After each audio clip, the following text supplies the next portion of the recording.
among themselves, and they said, he said that we must be careful about the leaven of the Pharisees. Maybe he's talking about lunch. And they thought Jesus was thinking about lunch, like most of you do when you go to work.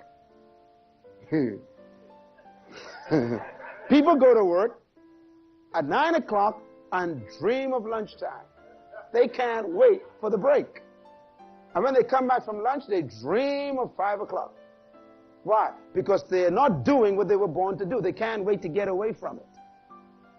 And they said to Jesus, is it because we haven't bought any lunch that you said we must be aware of the leaven of the Pharisees?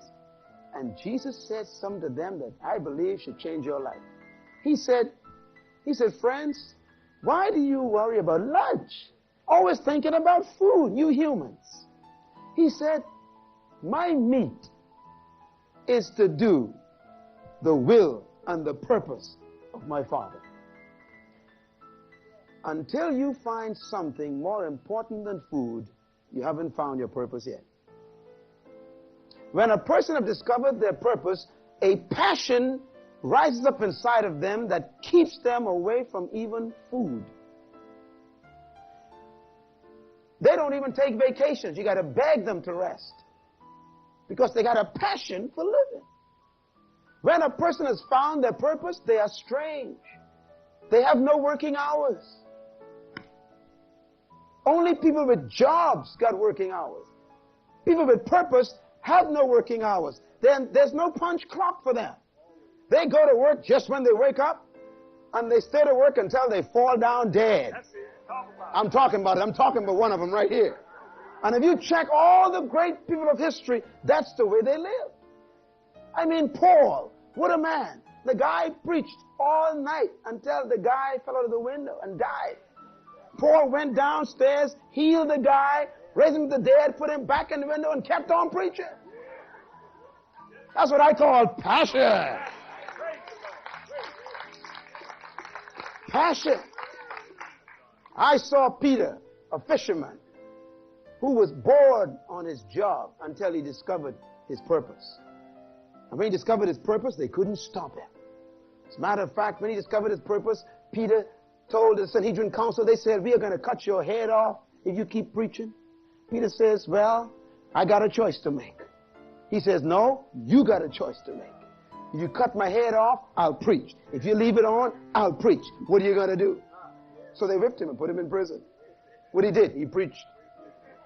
When they let him out, he preached. They threatened him, he preached. They whipped him, he preached. They ran him out of town, he preached. They stoned him, he preached. You see, when you got purpose, nothing stops you. Because there's a passion that is stronger than death.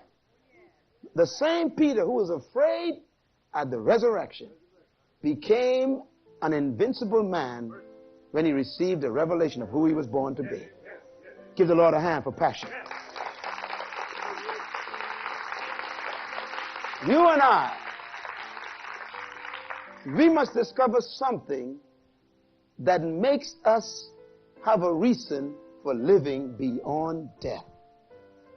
You know, Martin Luther King was a great man. And like all people who discovered their purposes, he took on a spirit that was very difficult to handle. You know, people heard Martin Luther's testimony as he spoke from the steps of the Lincoln Memorial years ago, and that great speech he gave, I have a dream. How many of you have ever heard that dream? You ever heard it before? Isn't that a great speech? But do you know that the greatest message this man ever gave was not on the steps of the Lincoln Memorial? His greatest message was given in a small little church in Alabama that could only seat maybe a couple hundred people. And he was speaking at this church service, and I remember listening to that speech, and I said to myself, that's the greatest statement the man ever made. What was it? He stood before those people, and by this time, they had threatened to kill him all over the country. He knew that there were people out there who did not agree with his philosophy, but he was born to do what he was doing. And you could see it in his eyes. You could almost feel it in every word he said. And do you know the words that spoke from that man's heart that was an indication of his passion and purpose was this? He said, it doesn't matter anymore Boy, that's a powerful statement. What are you waiting on? That's it. You see, you'll never change the world and impact your generation until you can say, it doesn't matter anymore. It doesn't matter what they do. It doesn't matter what they plan. It doesn't matter what they try. They can't stop me. Why? I'm already dead. When he said, it doesn't matter anymore, he became a dead man. How can you kill a dead man? I wonder if you found a dream that can cause you to say, it doesn't matter anymore. You know, that's how it is with me. What I was born to do is so clear. It's on paper.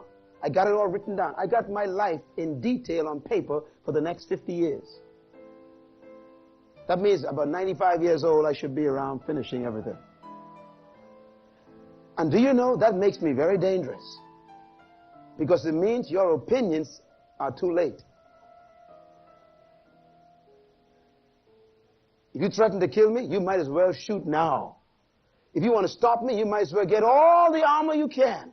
Why? Because I've discovered something more important than your threat. That's what purpose is all about. There's a passion for success. Success, therefore, has to have passion in it.